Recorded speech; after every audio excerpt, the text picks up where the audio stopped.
Hey, Ben, let's go through this week's show in bullet point form. Sure, we've got Colin Krawchuk, the director of Jester 1 and 2. We're looking at the best films of 2019. Our movie battle is 48 Hours versus Fatal Beauty. We do have the Bonehead Weekly Fun Size, as usual. And more, but that'll do for now. Oh, all right. If you say so. It's just what it's there.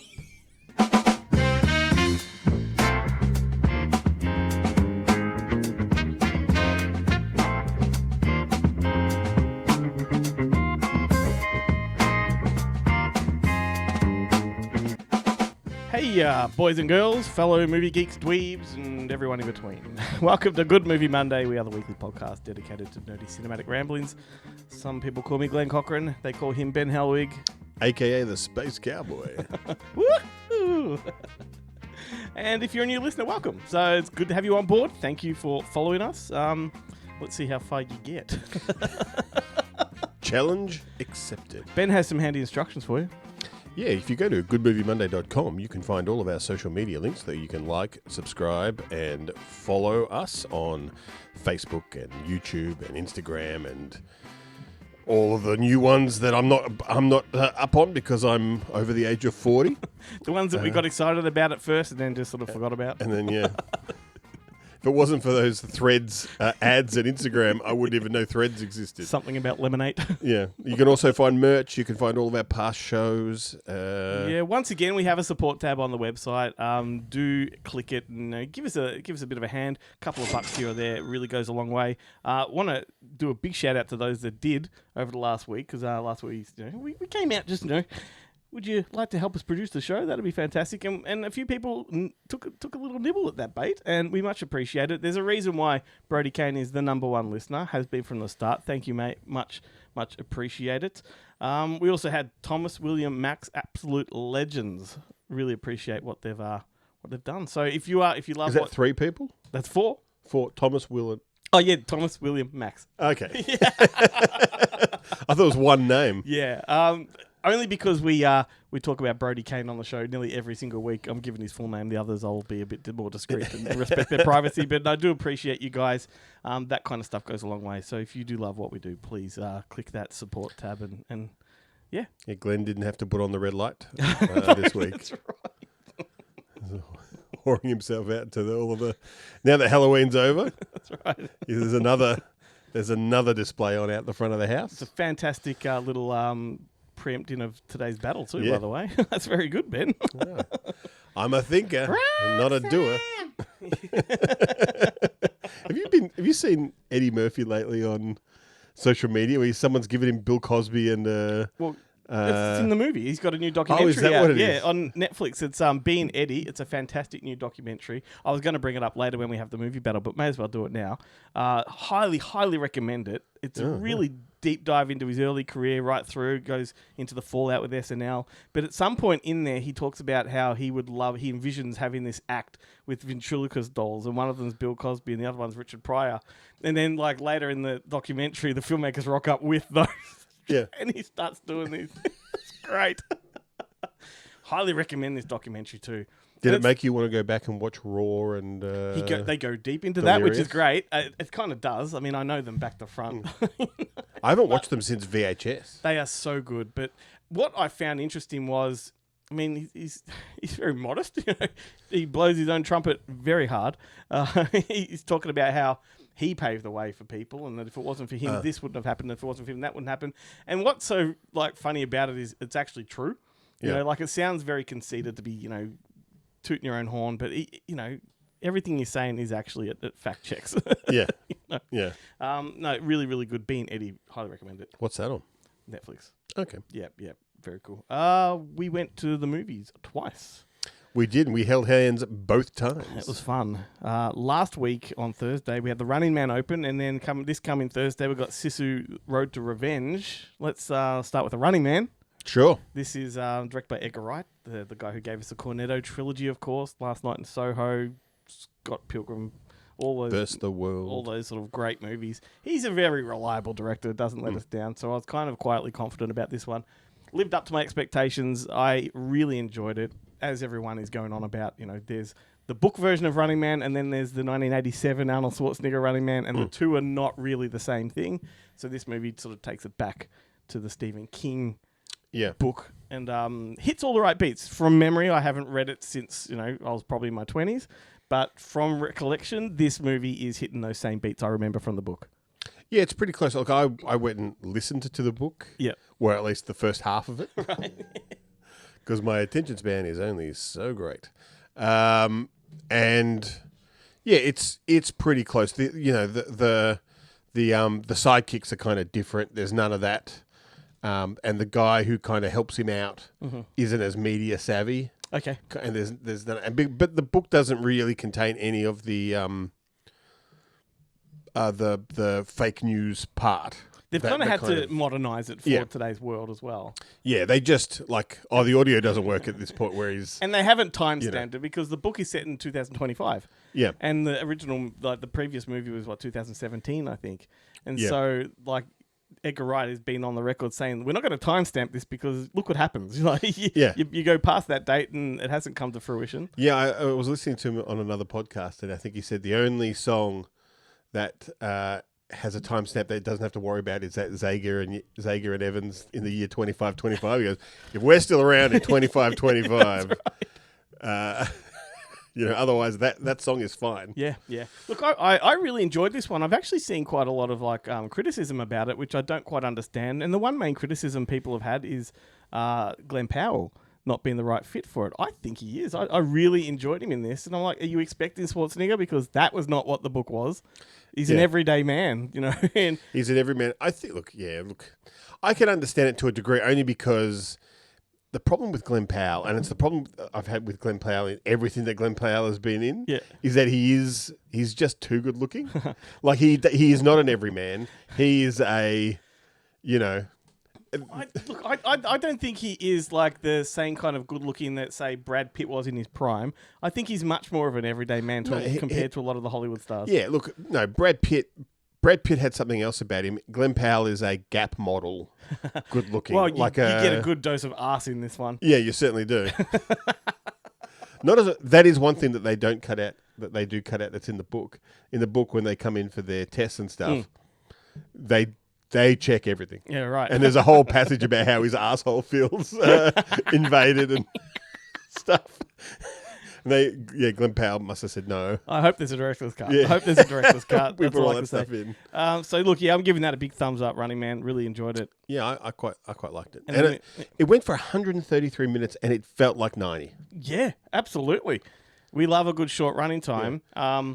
And so SISU came in at 89 minutes. Yeah, right. So that was perfectly timed as well. But I also really liked the other shows. They're different. Oh, yep. They actually are from the book, The Fat Guy on the Treadmill. Yeah, that's right. Which is great. They only pick people with emphysema or heart disease or something in the hopes that they'll have a heart attack during the hamster. It's just a fat person running on a hamster wheel having to answer trivia questions. Yep. Which is hilarious. And every time he gets them wrong, they speed it up. Yeah. And then there's a Kardashians-esque kind of parody. Is it Debbie Mazda? Is that? Yeah, Debbie Mazda's the Kris Jenner character. It is hilarious. Was that in the book? No. But it's funny though. We've had this conversation before, but Stephen King really was ahead of his time predicting all these reality shows. Yeah.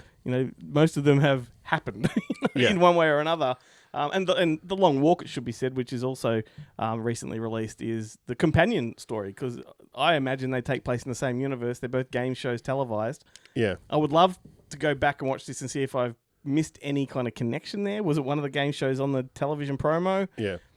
But it's always some form of fascism. Yeah. But this one, it's economic. It's business fascism. Yeah, that's right. And in The Long Walk, it's government. Yeah.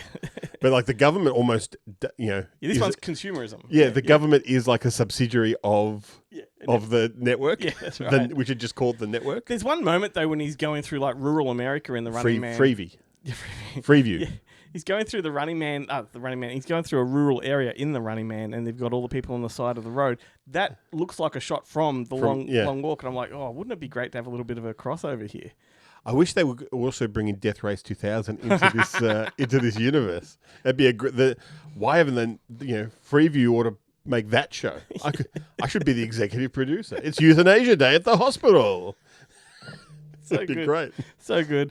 And then SISU, Road to Revenge. If you've seen SISU, you know what it's all about. It's just one old bloke during the Lapland Wars that's just mowing down, making mincemeat of Nazis.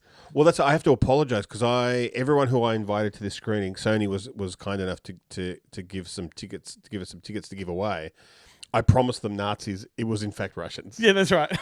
I apologise. So that's what I mean. There's a couple of things I like. It is essentially just a rehash of the first movie, and they've upped the ante and then some. I was gonna say, they've upped the ante but removed the plot. Yeah, but what I liked about this, so in the first one, it's all about the gold, right? The Nazis want his gold. He doesn't want to give it back. That's kind of the basic premise. In this one, there's much more of an emotional attachment for him in this one. So what has happened since the war has finished is that the Soviet Union has annexed part of Finland, created a new border, and pretty much kicked everyone back across the border. Which I think you'll find breaks international law, and they should be given that back, right? But, who's going to say anything to the Russians? That's right. So this main character, who, carries over from the first film, is trying to get back to his old home, which is like a log cabin, and he wants to haul the cabin back piece by piece. Yeah.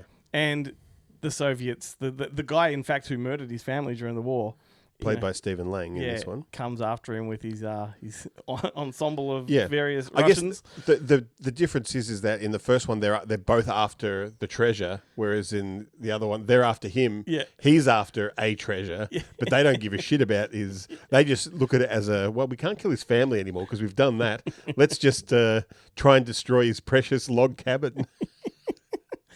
This is trying to stop him pretty much from getting back across the border. But I mean, for him, that there's much more of an emotional attachment in this. But as far as like just the fucking violence and the set pieces, man, they've upped the ante. This is glorious stuff. This is so far fetched, it's ridiculous, and yet I could not get enough of it. And I think, don't quote me on this. I won't. But I think this I don't think he says a word. In the entire film. No. He does not say a single thing. And that's the best thing about both of these films is they're almost without dialogue. Yeah. Like, you do have it, but, you could easily tune out. And he gets the side characters to do it. That's right. I mean, I'm not going to give spoilers away, but, just some of these massive, particularly the really big action pieces are hilarious. Had the whole cinema in like fits of laughter, particularly the I think the airplane one, the fighter, the bomber jet. The fighter, and the tank flipping and the ejector seat action. The fact that he could get every single log from his house from the depths of the ocean. Yeah, it's so batshit bonkers crazy that. Yeah, if they go for a third one, what are they going to do? Does he go back for the truck? I don't know. It's going to be. How do they up the ante from here? Yeah, with the dog. They'll John Wick it. It'll be something about his pet dog. The dog does return. Yes, the dog does return. So there we go. 2 movies each week. Last week, this week, and both bangers. It's Terrific TV Tuesday, the only Tuesday TV segment that drops on a Monday. Okay, Glenn, it's been a big week for No, it actually hasn't been that big a week for TV. Although they did, I don't know what you're talking about on this episode, but they did the first 2 episodes of the new Breaking Bad guy. Yes, the new Vince Gillian. Gillian, that's with, right. What's her name? Rhea Shoehorn or whatever his name is. Yeah. Seahorn. Kim Wexler. Yeah. From That's right. Yeah. That show, which has a name that I can't remember, dropped. I've been looking so forward to it. I haven't watched a single episode yet. I've heard reports. Matt O'Neill gave it a thumbs up. Said it was great. Well, there you go. That's all you need. That's all I need. It hasn't been. He's never steered me wrong. Yeah, it looks fantastic. I'm definitely going to dive into that probably the next week for sure. So it's 1 episode a week, is it? I'm not sure. I think they dropped the first 2 together. Okay, but that doesn't necessarily mean that it'll be. Some shows do drop 2 a time. Yeah. I don't know. I'm happy for it to be weekly. I can pace it. It's much better for me. I don't like getting caught in a trap of binging and lose track of time and things I'm supposed to do. I know you do. Binge. I like to binge. It's all contextual for me, and I haven't got the time right now. So what have you watched this week?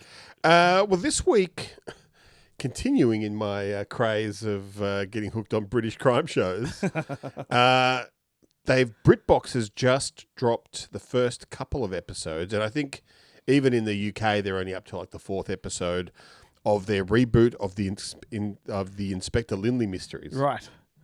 So I watched the first 4 episodes of that. Mainly, look, it stars Leo Sutter, but also Sophia Barclay, who, if you're a fan of Will... I am. No, what's that? What's the football show? Ted Lasso. Oh, If you're a fan of Ted Lasso, you'll know her as Roy Kent's sister Okay. in that show. Yeah. She's Barbara Havers, the sergeant sidekick in the Lindley Mysteries.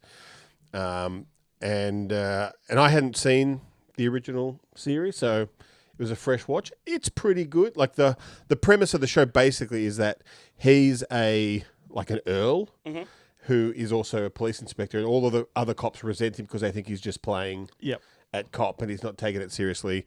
And she's a very working class anti rich people sergeant who is at the start of the show, she's being reprimanded because the previous inspector she was working with bungled an arrest, and she, like, in front of everybody, like, called him a complete piece of shit and an idiot and stuff like that. So no one wants to work with her. So they're teamed up, and the idea is that they'll both end up having to quit because they'll both sabotage each other. Yeah, right. But in fact, they get along and get along well. Famously. So I watched the first 4 episodes of that. This is great because it is a Crime of the Week show. Cool. It isn't one of those ones where it's a crime per season. You do have a type. I do prefer, because I like a Star Trek. I like it just tuning in, going, oh yeah, and then also doesn't matter what episode you drop into. That's right, and it doesn't matter if it takes me 6 months to get back to it. Yeah. I haven't missed anything. Yeah. But because there's only 4 episodes, I did go back, and also on BritBox is the original series, and I watched that one's a bit different. It's like Prime Suspect, 2 episodes for a storyline. Yeah. And each episode is at movie length, an hour and a half. Yeah. So it does take a bit more. I recall that one. It is a lot darker. Yeah, okay. Like, especially the Barbara Havers in the new one, the Barbara Havers character, her parents are ill, and she has to kind of look after them, and while also, doing a job which is very time intensive. But they're actually just, they're not too bad. But she's like super, like, I don't tell anyone, I don't need pity. It's hard enough being a woman, and you're like, there's nothing really wrong with your parents that no one's going to feel any. In the original series, her parents have dementia. They've lost, the brother has died, and and it kind of comes out through in the show that the mother just couldn't handle it. Couldn't handle the son who he ended up getting, I think, cancer, and had a real slow kind of descent.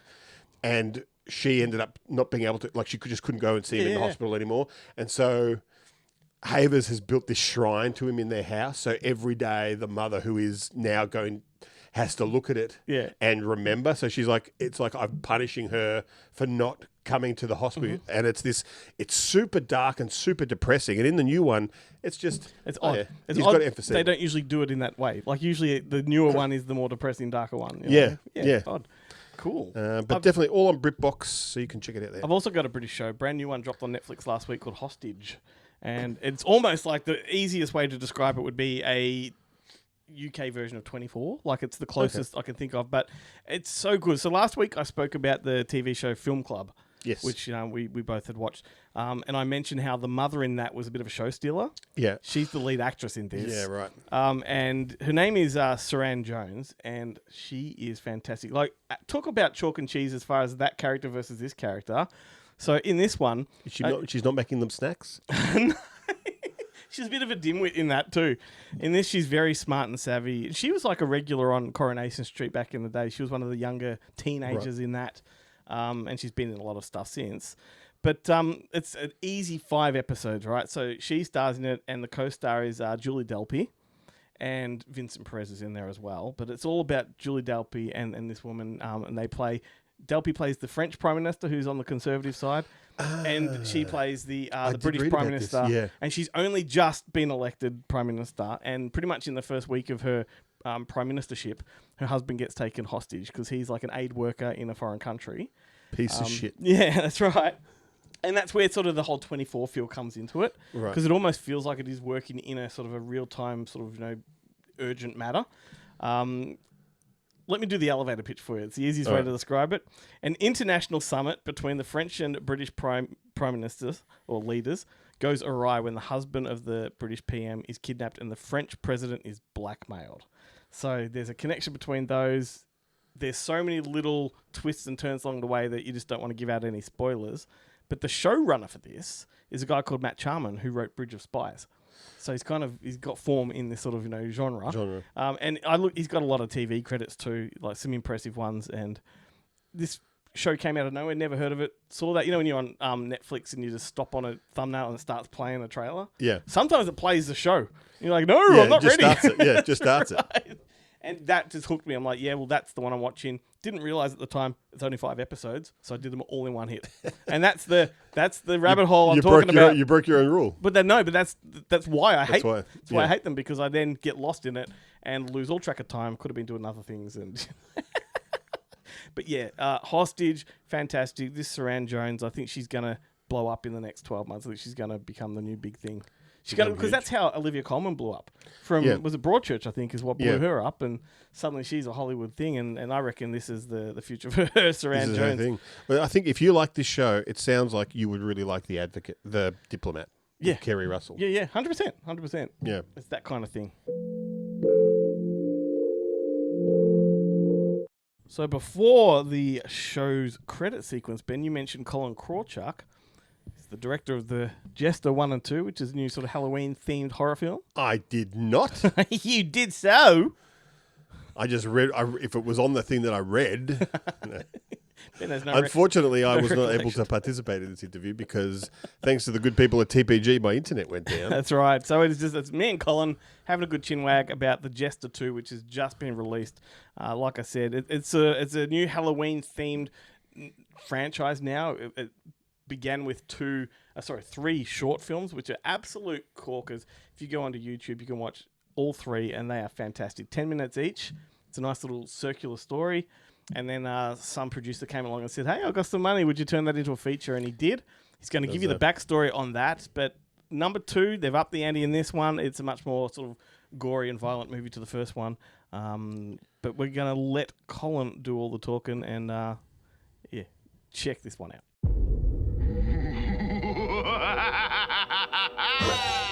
Ladies and gentlemen, boys and ghouls, I'm your host, DJ Jack, and I'll be your guide through the spine-tingling lineup for you tonight.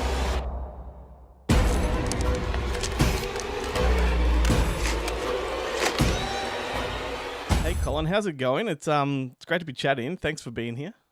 Yeah, man. Thanks for having me. My pleasure. Look, I really enjoyed The Jester. The first movie particularly, I always love a new Halloween-themed movie. And I particularly like them when they have the potential and eventually become franchises. So you're onto something with The Jester, that's for sure. It's a really striking character. Thank you. Thank you so much. Yeah, the imbuing it with the Halloween atmosphere was definitely a goal of ours. And I always said it would be the most humbling thing if somebody folded any of these Jester things that have come out over the years into their annual Halloween rotation. That would just be the coolest thing ever. Yeah, 100%. I mean, that's something that I do, and I just love that there is a new character that I can really sort of, latch onto. Can you tell us about the origins of the Jester itself? Like, what inspired the character to begin with? I think, if I'm being honest, the thing that inspired him the most was we just wanted to do something that was completely different from the other short films that we had done at the time. Mm-hmm. I mean, we always have guys in masks because there were just 5 of us, so it was an easy way to hide, how many of the same guy you're using all the time. But the Jester was unlike the other horror villains that we had in our short films because he was cool and he was well dressed and he was always 3 steps ahead of the protagonist and loved what he did. And it was kind of our first time trying to develop an enigmatic character in that way. All the other ones were, maniacs with baseball bats and stuff like that. This was a guy, and everything else, all the nuances and details about him that now make him unique, were all just born out of circumstance. We didn't have like I'm picturing an orange suit. You know, it wasn't anything like that. It was this suit's on clearance. Let's get this. So um, yeah, all of the this top hat. Looking at this top hat. This one's even topper. Let's and then it's right next to the magic wands. Now he's a magician. You know, it was all stuff like that. So we like built the character as we were just like shopping at the Spiritual Halloween. That's incredible. You wouldn't know it because it's such an iconic look. Did you Yeah. when you first sort of saw it on screen for the first time, like, did you think, man, we're onto something? Yeah, I think so. I think when I was editing that first short film, it was the first time that we had made something where I was like, I know the guy who's in that suit, but now that I'm looking at it on screen, it just like I know me and the Jester have a different relationship than me and Mike, the guy who plays the Jester. It was yeah, like you said, it's definitely something where it's like I like this guy, and I've never thought that before when any of our previous horror outings that we'd done. Yeah, 100%. With the short films, if I can ask you, I mean, really, when you do a proof of concept, one film is enough, but you ended up doing 3 shorts. Was there a Yeah. reason for doing the 3 before stepping into a feature? Yeah, that's a good question because we did the first Jester short and we had put just as much love and care into that short as we had done all of our other previous shorts, but for some reason that's the one that got like a ton of traction. And a year later we were like, we've never done a sequel. That could be a fun challenge. Always with our shorts, no matter what they were, we wanted to present one new challenge to ourselves. We've never done a fight scene. We've never done gore makeup, whatever. And we've never done a sequel. So we're bringing back a character for the first time. What's that feel like? And then the Jester became a curse because it didn't matter what we put out after that. It could have been something that we thought was really good and we were really proud of. And the comments were always, where's Jester chapter 3? Where's the next Jester film? And it's like, oh, what if we created a monster? So we made chapter 3 in an effort to say, let's wrap it up. Chapter 3 is it. And it no comes more full circle. Jester. It comes full Yeah. circle, yeah. But that was the challenge. It was like, oh, we also wrote ourselves into a corner because we made them anthologies. They're this story has nothing to do with that story, so we can't just make a third random story and say, see, that's it. So Yeah. how do we make it feel like the others without breaking from the format, but also feel like it wraps it up? So that was its own challenge. And then we were like, aha, that's it, we're done. And joke's on us because here we are talking about the second Jester feature. That's right. I mean, geez, and those short films are very sort of self-contained. They're very simplistic, which is what makes Yeah. them work, I think. Was there a real challenge in expanding that into a greater narrative and injecting other characters in there? Oh, dude, 1,000%. Because we had like, one-off conversations here and there. They were barely conversations where we would say, what if no, like the Jester was always intended for the short film format. He was supposed to feel like an urban legend or a creepypasta or something like that. That's just Yeah. like, what's this spooky thing that happened to this guy one time? So we never had an idea of how we could expand that into a feature-length film. And so when I got that call from the CEO of Epic Pictures, and he's like, "Yeah, I just I figured you've been wanting to make a Jester feature for a while," and I was like, "Gulp, uh-huh." So, but we also knew that if there was anybody that was going to get us there to the feature film arena, it was going to be the Jester. Unfortunately, that we had slacked for 6 years, hadn't thought of a single idea, and never attempted to write a feature film. So it was like, not only did we have to figure out what you'd said, expanding it to now a 90-minute narrative, but how do you even write a feature film? it was quite the learning curve. Speaking of learning curves, I'm glad you said that because one thing I found that may have been to your advantage is those shorts have a really strong aesthetic. Like they feel like features, like in sense of how they look. You could imagine they're just leftover scenes, that are on the special features of a DVD of a feature. Oh, awesome. What was like, other than what you just said, what was the major sort of learning curve going from a short to a feature? What was the biggest challenge other than the story itself just maybe in a technical sense. Yeah, I think what you were talking about with the short films is so nice to hear because it was always just 5 of us. There was always 5 of us, and we never really spent more than like $500 maybe on each of those shorts. So to hear that it looks and feels so professional is like exactly, what you'd hope to hear from something like that. And we're all wearing so many hats when we make something like that because there's so few of us. Mm. And with something like this, it's difficult to relinquish responsibilities to others, because I don't have to rely on anybody else making the short films because I know where my strengths and weaknesses are, so I know what I can rely on myself to do. Hmm. And now you have 30 people who are all looking at you and you're like, I gotta I gotta figure out how to get everybody all on the same page. And that's definitely part of your job as a director is communicating your vision to everybody. And when it's 5 guys who you've known for half your life, Mm. making these shorts, it's like we all have the same vision, or we'd all at least trust each other enough.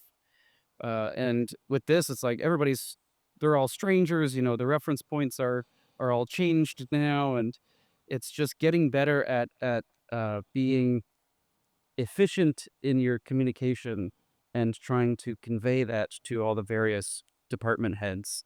It's really Yeah. tough when you've never had to do that before. 100% sounds really daunting to me. Far out. Um, one of the carryover things that you mentioned there is there's Michael Sheffield plays the Jester and is your co-writer as well. Was he always in mind to be the character in the features? In the features, yeah, 1,000%. Yeah. When I got the offer to do the feature, I was very lucky that he was saying, yeah, and if you want to write it, you can. And if you want somebody else to write it, that's fine. And oh, by the way, if you want the guy who played the Jester in the shorts to be in this one, that's fine too. And I was like, well, yeah, like there's nobody else to do it. And yeah, it's like I couldn't have done it without him. Yeah, 100%. How do you write the character? Like, I imagine he acts certain things out when you're actually in the writing process just to help figure out nuances and mannerisms in each scene. Is that how it works?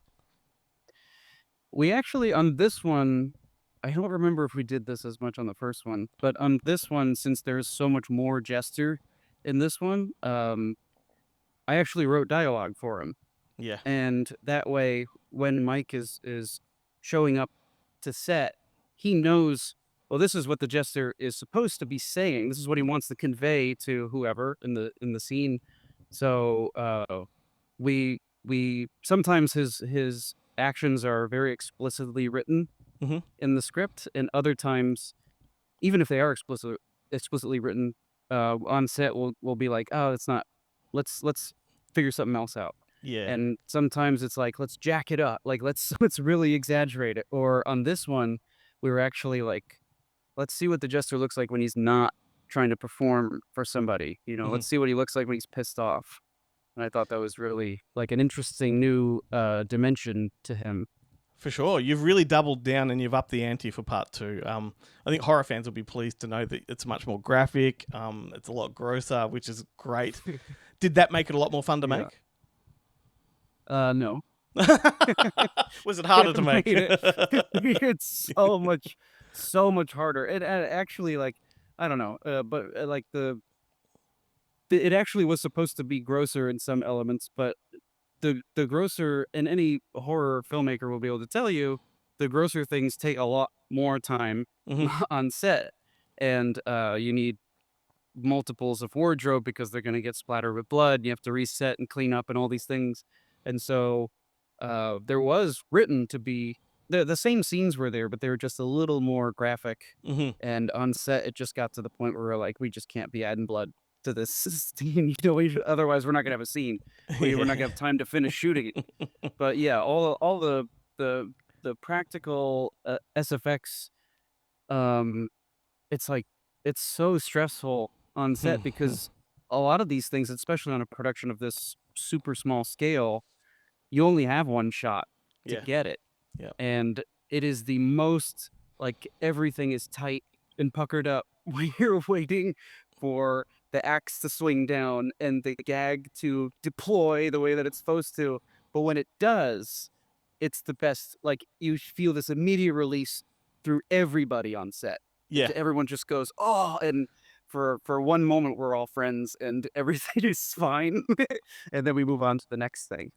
Man, we talk to most of the people we talk to on this show are very similar to you. Like they're in independent horror films, and they have the same anxieties when we ask them about that. You know, the upping the ante and making it grosser. And I think it's one of those things that a lot of fans misunderstand or don't even comprehend is that you know, when they're on the Reddits or whatever, and they say, "Oh, that movie could have been so much gorier." It's like, well, do you comprehend what goes into making a film? And I think in this case, though, you've gone gorier enough to really satisfy the gorehounds. Like it's a great evolution, and you've opened up the mythology, which is great. Yeah. Did you have the mythology sort of in your head at any point making the first one, or was this completely, we're doing part 2, we need to go further? Hell no, we never had any mythology. That was what I always loved about the Jester in the shorts was, to me, the thing that made that first short film so special, spoilers for a 9-year-old short film, is at the very end, you see the Jester start to do the same thing to different Halloween patrons that are out. And there's a different result because of their response. Mm-hmm. And that was like, it's perfect for a short film because it's like, oh, it's just enough to let me know that there's something going on in the Jester we don't know, but he has his own like moral code or something. Mm-hmm. We might not know what it is, but he has one. And it just makes him just a little bit more interesting. And the mystery was always what I thought made him so enigmatic. And then we get to the first feature and we continue to not explain anything about him. And then everybody's like, what the hell? What is he? And I was like, I don't know. So when it came time for the sequel, I was like, okay, we can't do that again. We have to, we have to peel back the curtain a little bit. And give people just enough information, a peek through the keyhole. And I actually, it sucked because everything we came up with was like, oh, it sounds like Pennywise. Oh, it sounds like Freddy. Oh, it sounds like whatever. And so it was, I don't know, I was doing like Halloween research and found, and it was a real piece of folklore. It was called The Legend of Stingy Jack, and it's like the origin story of the jack-o'-lantern. Right. And it was such a cool story about this like little trickster dickhead that tricked the devil. And I was like, that sounds like the Jester. He's a little dickhead. So just like being able to tie it to like real folklore. It just that feels appropriate to what the Jester is, which he started as an urban legend, so tying him to folklore felt appropriate. Definitely. And now that you've sort of stepped into that sort of zone, have you got more of your story mapped out in your head? No, and the thing that I like so much about this is that you hear the backstory, spoilers, mild spoilers, I guess, but you hear the backstory from the Jester himself. Mm-hmm. So if you're somebody like me who prefers to not know his backstory, it's like, well, the Jester's kind of a manipulator and a liar anyway, so maybe there's some unreliable narrator stuff happening, and maybe none of it's true. Mm-hmm. But I don't know. It's so tough to find the balance between how much information is enough to get to crack open people's imagination, but not so much that it ruins the mystique and that aura of the character. Yeah, I mean, all the great boogeymen in movie history start off simple, and their mythology just expands as you go. Like, and you're on the right course for it. And just from a viewer's point of view, anyone that's watching or listening, he hasn't spoiled anything. Like, you haven't. There were no spoilers there. I think that's the perfect amount of information to give people. One thing I particularly liked in the third short film, which I'm going to apply to the features, is there's kids in number 3. All right, and I love seeing kids in horror films, particularly Halloween horror films. And if Terrifier 3 taught us anything, it's that audiences love to see kids getting chopped up on screen. Do you plan a third film, and if so, will it have more kids? Well, I can't speak too much on a third film right now, but I will say that The it is. I don't know. Like you said, I don't know what it is, but when you see how your horror villain responds to children versus adults, I think it speaks. So I don't know. It's like really revealing about them. Yeah. If you remember David Gordon Green's 2017 Halloween movie, Mhm. there's a moment in that which I find so fascinating, and it's the smallest moment. It's where it's after Michael beats a lady to death with a hammer, Mhm. and he's walking through her house, and you hear a baby crying in the crib, and you're like, "Oh no!" And then he looks down, sees the baby, and then just moves right on, and it's like, "Yes!" Oh, because something's going on in here, but we don't know what it is, but something is. He's not just a bulldozer, Mhm. and yeah, so it's just something about kids that you could either be like Terrifier and it's like chop them up, blow them up, no matter who they are, or maybe the Jester responds to children more different than he responds to dickhead teenagers. Yeah, yeah. I think I don't when know. fans do have that reaction to kids, copying it in these horror films, it's more in a sense that they like not being able to trust the filmmaker. Like they like being in the hands of a maniac. I think that's what it is. From my point of view, that's it's Yeah. always for me. It's like I can't trust this guy. I like feeling insecure when I'm watching these movies and I don't know where it's going to go. So yeah, I Yeah. mean, yeah, but you can go along what you were saying, and it's just as strong thematically. When you actually give some kind of basic humanity underneath all the evil. I don't know. Yeah, humanity or rules, Yeah, whatever it is, but yeah, it just makes them more than in one note. It's yeah, just yeah. different shades. 100%, 100%. Now, presumably, you are, and I'm pretty sure you are a lot younger than us on this show. And if there's one thing that we despise, it's younger people that that are swimming laps around us in the talent pool. You know what I mean? Oh, you don't have anything to worry about. So I'm just wondering, like, just to make us feel, ancient here, what are some of the movies from your childhood that inspired you to become a filmmaker? Because when I say make us feel ancient, because I know you probably say stuff that we were old enough to drive ourselves to the bloody cinema and watch, though. Yeah. Well, I don't know, because the movies that really shaped me as a person, not Mm, not necessarily as a filmmaker, but it's Spielberg. yeah, It's of course Back it to is. the Future, Indiana Jones, but the big one for me, I think, when I was a kid was Jurassic Park. It came Hmm. out the same year that I was born, so I feel like I'm related to it in some way. But Yep, yep. it was one of my first words was Dino, because I would hold the VHS tape up to my parents and they'd have to put it in every day. And what we also had was a VHS of the making of Jurassic Park, which I don't know if you've seen, Yeah. but it's hosted by James Earl Jones. Hmm. And that was my first experience into seeing how these things that I love so much were made. And, you know, it broke me open, and suddenly I loved them so much more. And seeing these guys who were at the top of their game in that Yep. movie Yep. do all these things, it was like the closest thing I've ever seen to real life magic, and I've never been able to uh separate from that love and that passion ever since. I owe whatever I have in terms of a filmmaking career right now, I owe to Jurassic Park. Uh-huh. Uh-huh. That's awesome. I mean, we ask that question to nearly everybody we chat to, and Spielberg is always on the list, and Jurassic Yeah. Park is regularly, the answer. And it does show you how old we are. Like the same experience you had with that behind the scenes film I had with Michael Jackson's Thriller, which is Really? mid-80s. Yeah, absolutely. So that's the That's film awesome. that it educated me on how things work behind. And then there's one called Document of the Dead about Romero's work, Yeah. and that sort of instilled with me a passion for this stuff. So that's a great answer. They're really That's a cool great choices, answer. yeah. Yeah, for sure. All right, cool, man. Well, thank you so much for the chat. Really appreciate it. I'm excited about this franchise, and I'm sure a lot of people that are listening or watching haven't jumped into it yet. So this is definitely the perfect tantalizer for them. And I do Yeah. hope there's a third one. I suspect there is. So congrats all around, and good luck. Thanks, man. I really appreciate it.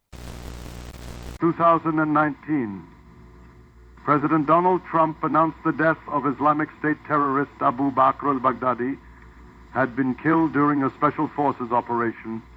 He is quoted saying, "He died like a dog." In other news, Popularity in comedian Shane Gillis skyrockets. The year is 2019, Ben. We laughed at people in China when they started wearing weird shit on their faces. Plastic bottles, even orange skins. Then we realised it was COVID and we turned into the retards and started wearing dumb stuff on our faces. Yeah. It is the year of the pandemic. It's the year of domino. It's when I got my dog. Oh, that's a better way of putting it. That's yeah. a much better way of putting That's it. how I like to think of it. I mean, what a perfect thing to do right before lockdown. Yeah. Man, I wish we got a dog then. It's just, it's perfect timing. I just wish that I had gone down to part-time or like stopped working during that period because the pay increase would have been phenomenal. But yeah, it's an interesting year. There's a lot of good stuff. Like the last couple of years, I've had real trouble. Same. This is a strong year. But this year, I've got a plethora of stuff that I've put aside that I think you've got on your list. I've got about 12 here for you to choose from. But let's go through the top 10 grossing films of the year. Started at number 10, had Jumanji: The Next Level. Number 9, we had Aladdin. Number 8, we had Toy Story 4. Number 7, we had Rise of the Skywalker. Number 6, we had Joker. Number 5, Captain Marvel. Number 4 was Spider-Man: Far From Home. Number 3 was Frozen 2. Number 2 was Lion King. And number 1 was Avengers: Endgame. 7 out of 10 Disney films. That's domination right there. That's a complete... Just shows you who's going to see movies. Who are they making movies for, and who's going to the cinemas to see them. Correct. So, interesting year. But, outside of Disney, there's plenty of other stuff. Let's go through some before we have to guess each other's. Escape Room, A Dog's Way Home, The Upside, Glass, Standoff at Sparrow Creek. I love that one. Velvet Buzzsaw, What Men Want, Cold Pursuit, Happy Death Day to You. Bombshell came out, Seaberg, Six Underground, Knives Out, Queen and Slim, A Beautiful Day in the Neighborhood, the one that we were joking about last week. Yeah. Charlie's Angels reboot, Ford vs. Ferrari, Midway, Playing with Fire, Dr. Sleep, The Irishman, Terminator Dark Fate, Black and Blue, The Lighthouse, Jojo Rabbit. You had Greta, The Highwaymen, Us, Hotel Mumbai, Dirt, Pet Sematary remake, The Wind, Hellboy, which was was that the Neil Marshall one? I think so, yeah. Yeah. And then you had that extremely wicked, shockingly vile and evil, or evil and vile, which is, they wondered why that movie didn't work. It's all in the title. Yeah. It's all in the title. The Hustle, did you say that? No, not yet. The Hustle and Hustlers. Yeah, that's I think right. Hustlers, what a disappointment. Promised so much celebrity nudity and delivered so little of it. Yep. Rocket Man, 1917. Cats, Uncut Gems, Bombshell. Oh, you said that. Richard Jewell. Yeah. Ad Astra, It Chapter 2, The Peanut Butter Falcon, Stuber, Dora and the Lost City of Gold, Hobbs and Shaw, Rambo, Good Last Boys, Blood. Shaft, The Fanatic, the Fred Durst film. That's right. The Downton Abbey movie came out this year, the first one. And the third one's just coming out this year. Yeah. And then Aussie-wise, we had Storm Boy, Buoyancy, Top End Wedding, Palm Beach, Danger Close, The Nightingale, and Ride Like a Girl. They were the major ones coming from down under. This is a really impressive year all around, both outside of the Disney stuff. I think mainstream and indie, it's a really solid year. Richard Jewell, fucking yeah. I think they must have. They can't have been trying to rush it out. Maybe they were. Well, it was the year that they just forced stuff to streaming. Like it changed the landscape. Like it went from everyone's at the cinemas to everyone's at home, and that was the big Disney push. I remember. Yeah. And there was big complaints at the time because they fast tracked it like it was in your home before it was in cinemas. And Warner's got in trouble. Yeah. They got into big trouble because they just, without talking to the talent or anything, they just put them onto streaming. That's right. I remember that.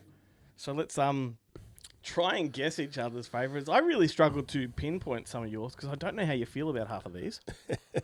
I certainly know I've got a lot, but do you want me to guess yours first? Let's do that. All right. Sorry, I've got a tickle up my nose here.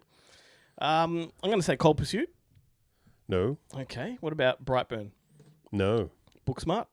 No. Do you like that movie? Midsummer? No. Wow. Crawl? No. Wow. Once Upon a Time in Hollywood? That should have been on my list. It wasn't, but only because Let's consider that one. Yeah. Okay. Good Boys? No. Ready or Not? No. Fucking hell. 21 Bridges?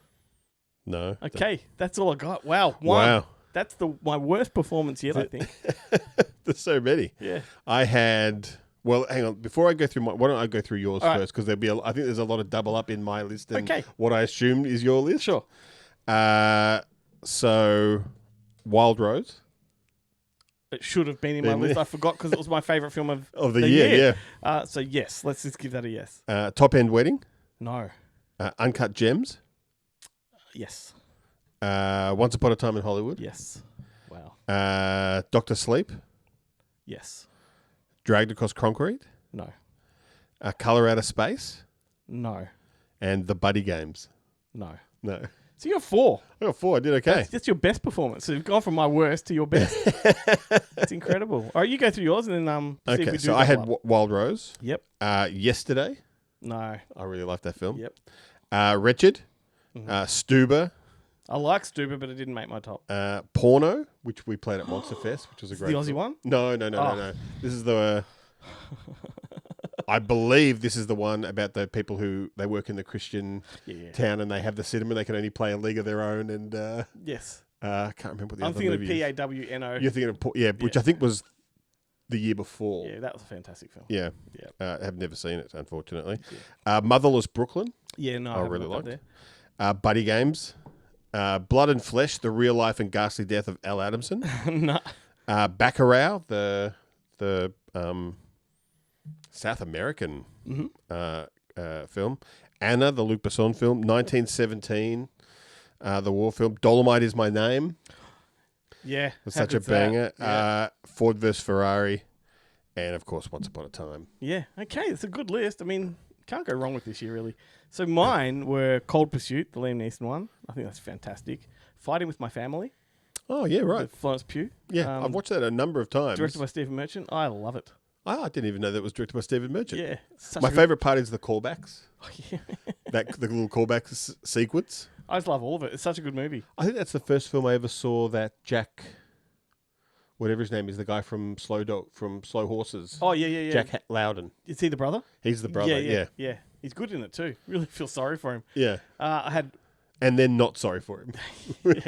I had a really unexpected one here that I would have been impressed if you guessed, and it was Pokemon Detective Pikachu. Yeah. That was a real surpriser, that one. I really love that one. Booksmart, Right. the Child's Play reboot. Saw that with Jarrett. We both went in really, really negatively and skeptical, and we both came out going, well, that was excellent. I got Crawl. Right. The alligator movie. Yep. And I got Once Upon a Time in Hollywood. Good Boys.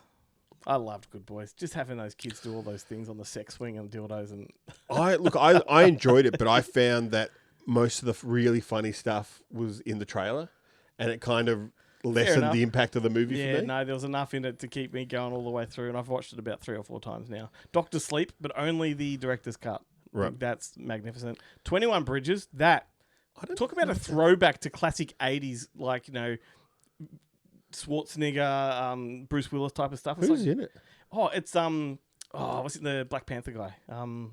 Chadwick Boseman. Boseman, yeah. And it's where these it's not terrorists, but maybe it's terrorists, but there's a big fat robbery with heaps of villainous characters on Manhattan, and they shut down every bridge around Manhattan and trap them. Right. But they have to evacuate the city at the same time, and it's chaos, and I think it's about 85, 90 minutes, and it just moves like this, Yeah, right. Okay. action-packed, and yeah, it Have just to makes check it me out. makes me think of, those movies from back in the day, Stallone, all that kind of stuff. Yeah, right. And then lastly, I had Uncut Gems.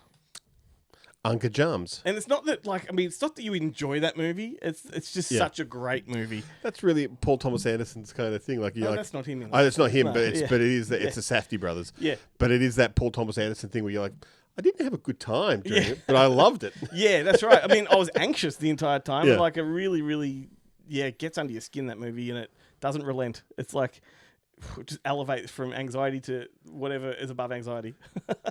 Full blown panic attack. That's right, meltdown mode. I'm breathing in a paper bag the whole time. And It's how not from hyperventilating. Adam Sandler did not get an Oscar for that is absolutely beyond me. I think it's one of the greatest performances of the last 30 years. Yeah.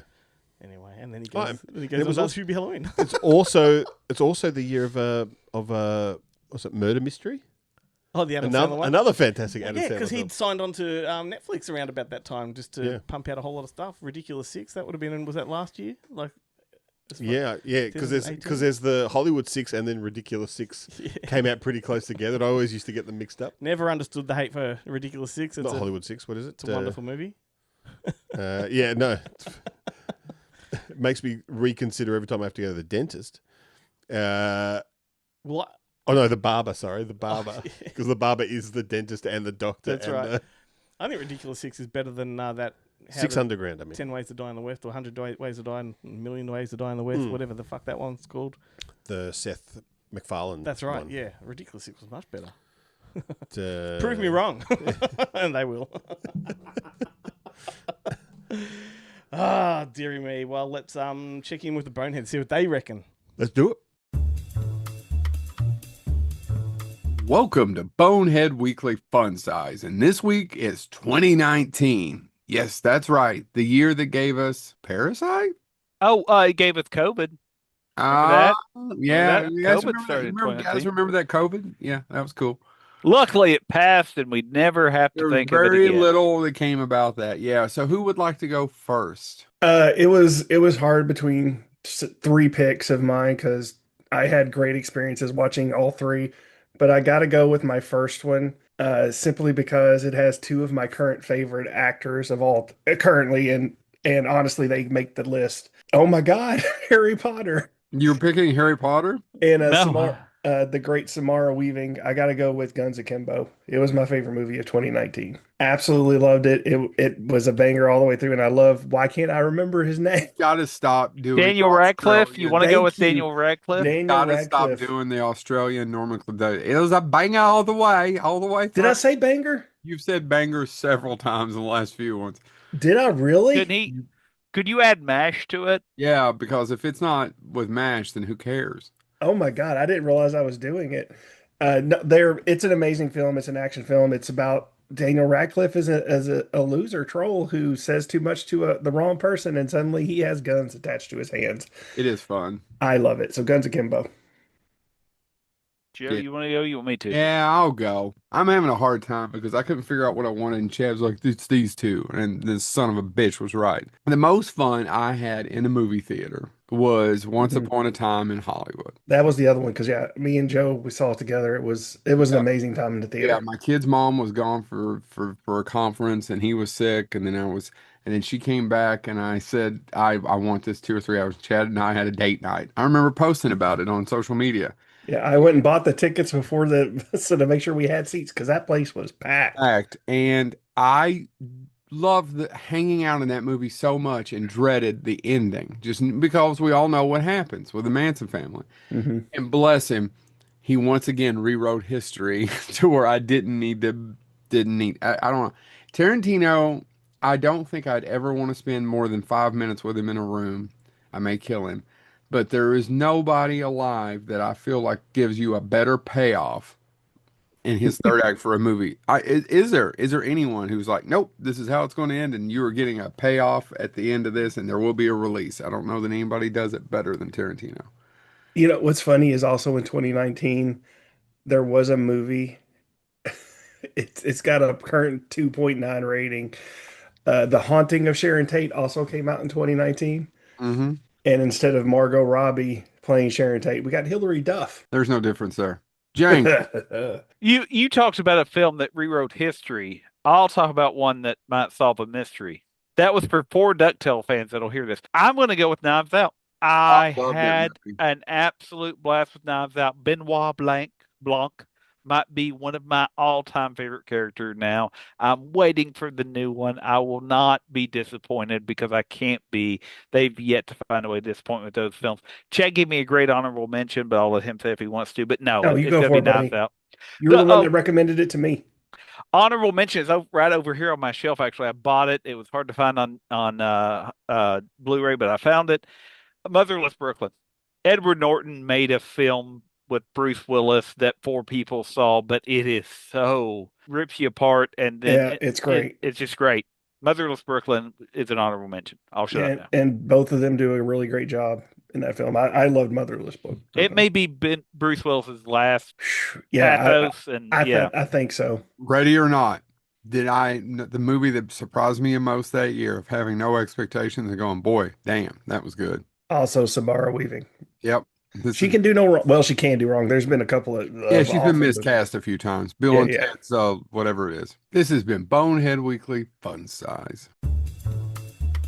Time for the weekly movie battle. Ben, let's get these posters out of the way. We have from 1982, 48 Hours versus 1987's Fatal Beauty. Boom, right there. Or Fatal Beauty, 48 hours.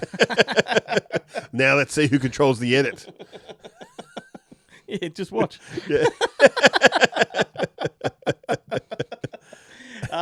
Look, I've been looking forward to this battle. This is a fun one.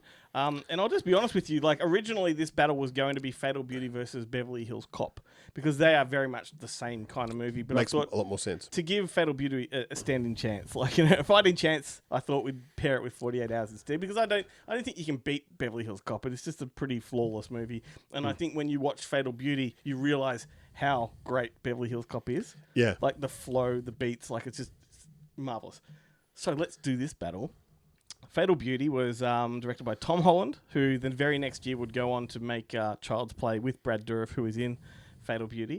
It stars Whoopi Goldberg in the lead, Sam Elliott in the support, Harris Yulin, Brad Dourif, MC Gainey. Yeah, a young, thin, good-looking MC Gainey. Yeah. And a babyface James LaGrosse pops up. And the Fatal Beauty, the titular Fatal Beauty is the name of a street drug in LA. And Whoopi Goldberg plays an undercover drug cop that is just looking to bust the narcotic ring. The dealers. The dealers. The Mr. Big character played by Harris Yulin. Yeah, that's right. And she's a master of disguise. So I wouldn't say master of disguise, but she likes a disguise. That wig, I tell you what. Whoopi Goldberg's idea of disguise is to dress up as a hooker. Yeah. And she does it in like Sister Act. She does it in this, in everything. What are you trying to tell us, Whoopi? And Sam Elliott plays the sort of the bodyguard or the security guard for MC Gainey's character. No, for Harris Yulin's character, I should say. And he doesn't quite know what his boss is up to. And I actually have to say that I went through the entire film under the misapprehension that it was going to turn out he was an undercover cop that was deep cover. Yeah, and that would have been even better. And she didn't know, but no, he's just his bodyguard. Yeah. He's just doing a paycheck. He's great in it, though. Like I really like him. He's... Yeah, super charismatic in it. Yeah, and interestingly, this was written by the same writer as Roadhouse, and later Wag the Dog. But I just found the Roadhouse connection there good. You can see some comparisons stylistically and whatnot. Every time Whoopi Goldberg comes in, someone goes, "I thought you'd be bigger." It's so many N words in this. And, yeah, and she's not bothered by that. Just don't call her bitch. Just don't call her bitch. Yeah, that's right. That's right. And I remember as a kid, the cover of Fatal Beauty was always one of those ones I loved. It's just kind of cool, but it had that R rating on the front. It was a really sort of hardcore looking thing for me.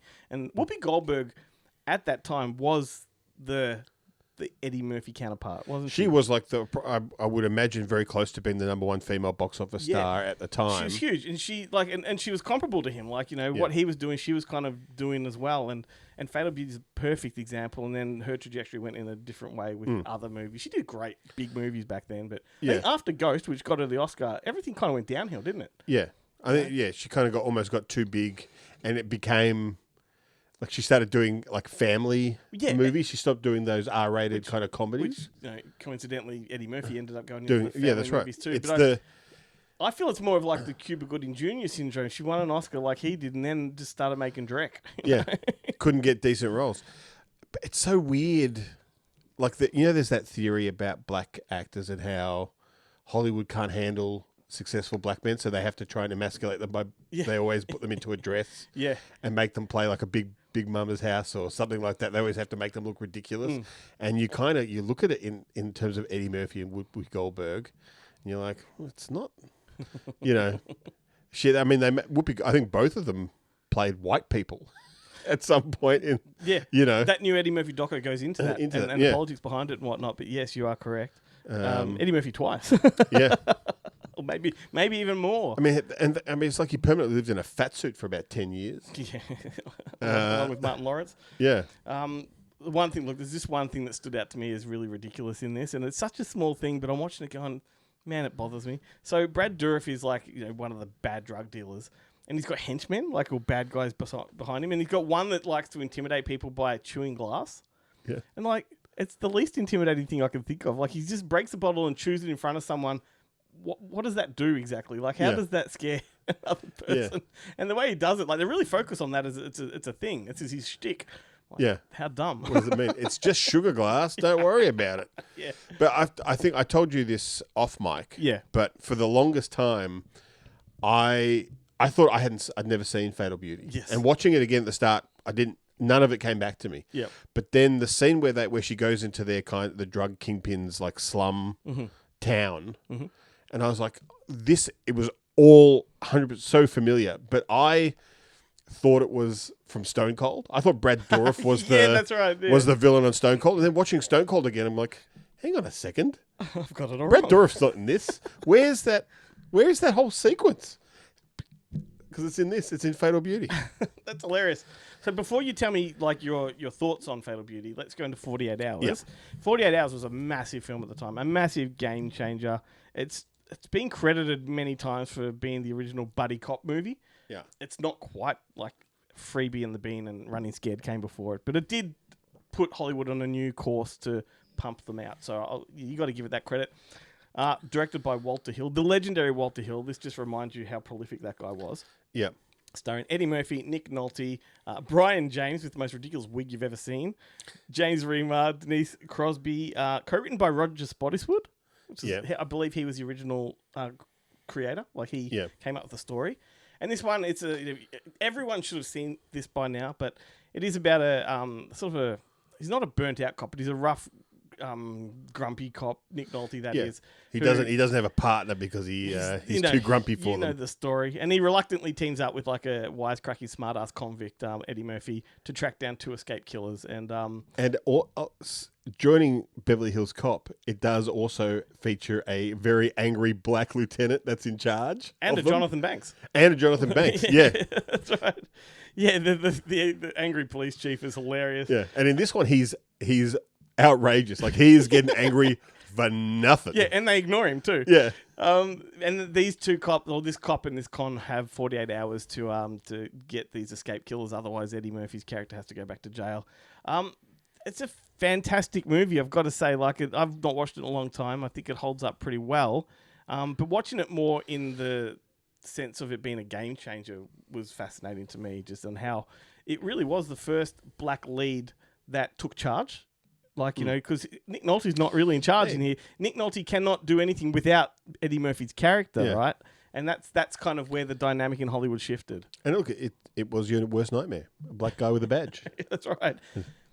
If you've seen the movie, you know what what I he's just talking about. substituted. We won't clip that on TikTok. And one thing I never really considered until I watched the Eddie Murphy documentary was how important that bar scene was when Eddie Murphy lays down the law amongst all the white racists. Yeah, amongst Peter Jason, I think, is there. Who is the bartender? The bartender, that's right. It's a great scene in general, but you watch it in the context of how they describe it in this documentary and how that really shifted the whole dynamic of Hollywood. Yeah, it makes sense. And what I also really like about it is that it has all of those 70s names for vagina. Like Eddie Murphy's, because there's a massive subplot in the film where Eddie Murphy, who's been in prison for 3 years, is desperate to get laid. That's right. And he's just constantly like I need to get some strange. What? Like all of these terms that he comes up with, it's hilarious. It's like reading a Playboy's like letters to Playboy when you're a kid. So give us your thoughts on both Fatal Beauty and 48 Hours. Well, I liked Fatal Beauty. I thought it was all right. Mm-hmm.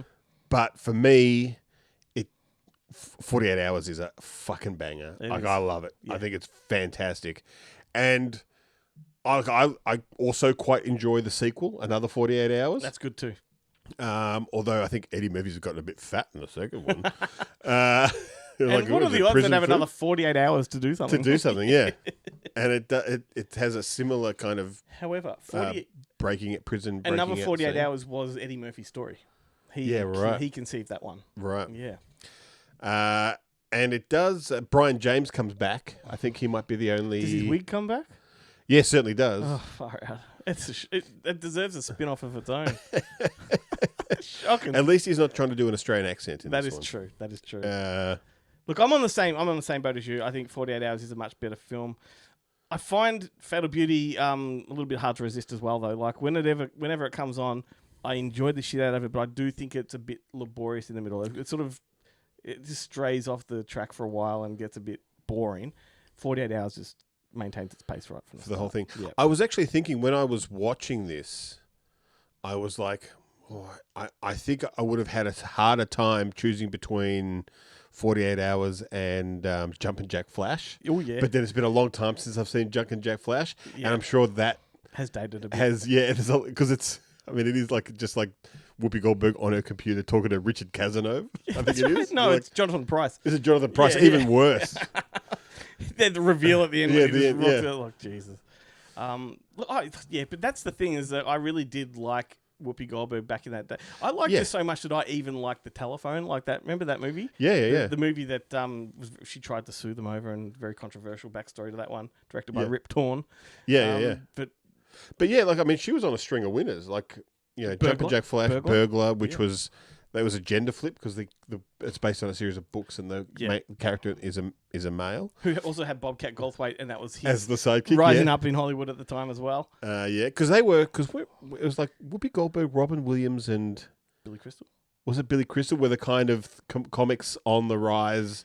Yeah, breaking out in movies, coming up through the comic store. Yeah, and they'd all been given film contracts or whatnot, or television.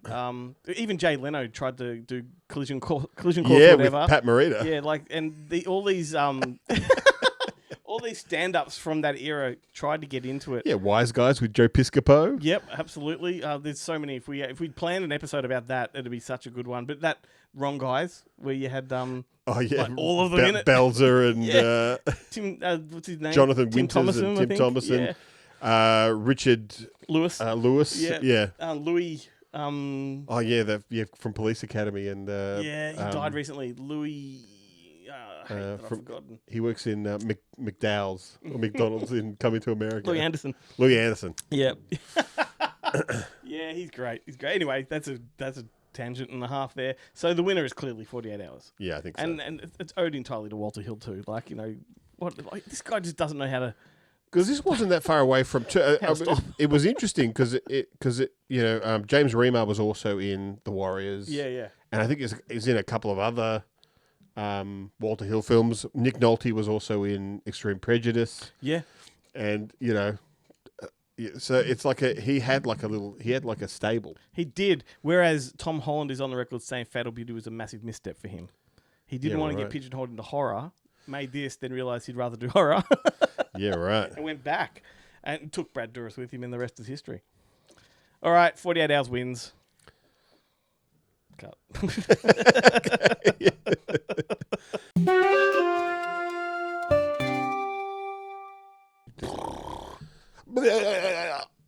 Well done. That means rapid fire recommendations. If you're new to the show, there's nothing rapid fire about it. We're going to recommend some movies and take as much fucking time as we want, particularly this guy. Try and stop him. Try and stop me.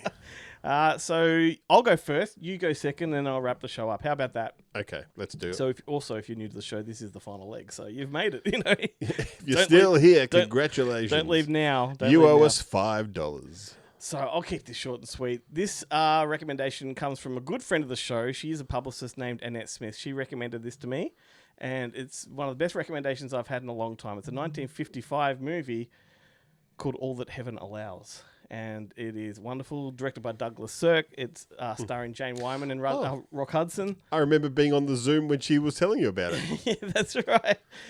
Also has Virginia Gray and Agnes Moorehead from Bewitched. Just a wonderful movie. Douglas Sirk had made a movie the year before, I think, with the two leads, and liked the experience so much that he went back and did this one. It's about a lonely widow. She's very affluent as well, who falls in love with a gorgeous young gardener, played by Rock Hudson. But marrying him in their suburb or their neighbourhood and the society she was occupying would mean sort of becoming a bit of a town pariah. Even her kids shun the new guy and want nothing to do with her as well. They kind of just kick her to the curb. And so she's caught in this dilemma. Like, does she go with her heart or does she, like, want to keep her reputation? And that's essentially the gist of it. But both actors are so wonderful. Rock Hudson's just brilliant in this. Just a really, he's like the gardener that lives on the fringes of town. He lives in an old windmill. He's a horticulturalist. He doesn't give a fuck about what people think. He just, and he's trying to tell this woman, just do what your heart tells you to do. And the way this movie all comes together in the end is just beautiful. Absolute wonderful final act. But the interesting thing about this, because recurring theme, if you've got a drink, have it now, is I love a good backlot movie, don't I, Ben?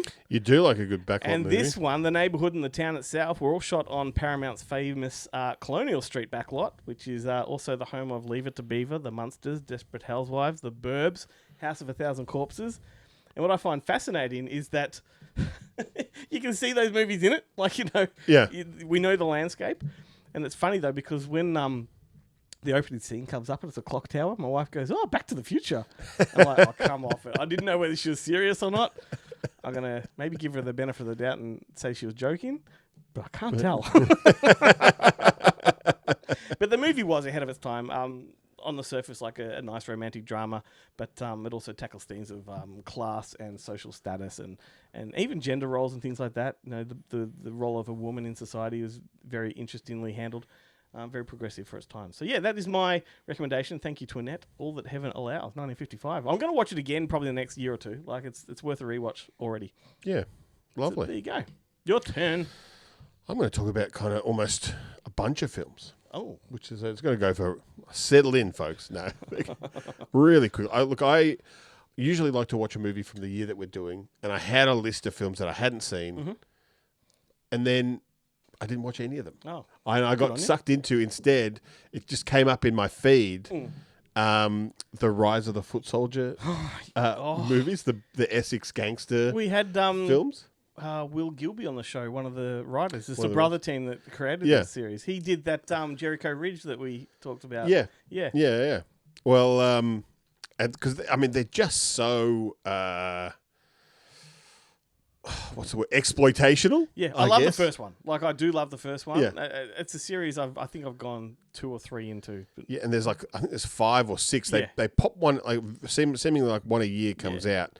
But basically, the first 2 follow this character, Carlton Leach, played by Ricky Harnett, who is he starts off as a football hooligan, kind of like one of the organised kind of gangs, but then basically he's really good at fighting. He gets into the kind of gym work, starts working as security, then basically works his way up through the underground. And who else pops up? Craig Fairbrass, who turns up in a lot of Scott Adkins movies these days. Terry Stone, the very attractive Coralie Rose, Neil Maskell, and Billy Murray from The Bill, Don Beach turns up. Even Lara Belmont from War Games turns up in one of these things. They're if you like extreme violence, lots of British people using the word cunt. They do it repeatedly, and these movies are great. I watched the first 2. The 1 and 2 are like a direct follow on. Then 3 is like a backstory of one of the characters, like an origin story, and then it kind of just goes into this. It does, yeah. It creates this universe. It came at the time, I felt like there was a rise. Like you had Hooligan, the movie Hooligan turned into a franchise. You had This Is England turned into a franchise. And at the time when Rise of the Foot Soldier came out, in my head, it might not be, but in my head it was like the UK version of Romper Stomper. Like it was this hardcore, skinheady type of, Yeah. Funnily enough, the one thing that is not in this is there's no racial tension. Like the Turks, the Turkish mafia kind of come into it, but there's no racism at all. Which is super interesting. A super interesting choice for them to make. Yeah. So there are 6 films in the series. 6 films. Yeah, right. Yeah. And the order is all over the place, to be honest with you. So yeah. This is definitely worth checking out. They'd be on every streaming service. I'd check it out. And my third film is a complete change of pace. Oh, okay. I watched that. It's just dropped on Disney Plus. Swiped or Swipe. Yeah, okay. The Tinder Bumble movie, all about The I haven't seen the this. CEO. Like I listened to an episode of Guy Raz's How I Made This podcast, which is a fantastic podcast. Yep. Although now it used to be free, now it's gone over to Wondery, and you have to pay for Wondery, and fuck you. Yep. But her story is fascinating, and the kind of look, I'm not a big one for a lot of the kind of wokey kind of stuff, but it like what happens to her is horrific. The kind of the online bullying that she's subjected to is outrageous. Yep. But I do like watching business movies, like where I know you people do. Yeah. create something and take their business from a startup where they're all in tracksuits working in someone's garage, coming up with ideas and then making it, which is like I love doing the idea part. I fall down on the doing part. Yeah, that's right. So I do like watching movies about people who actually get shit done. Movies like Air, Tetris, Yeah. Blackberry. I remember watching an interview with Margot Robbie once, and like one of those YouTube things, and they're like, what is your best quality? And she's like, I think everyone will agree, I get shit done. Yeah. That's it. How do you do that? Yeah, no. But just sheer force of personality. But that was it. That's definitely worth checking out. Very interesting because the director of that is Rachel Lee Goldenberg, and her first 4 movies were all asylum movies. There you She go. directed Sunday School Musical, which is a great riff on.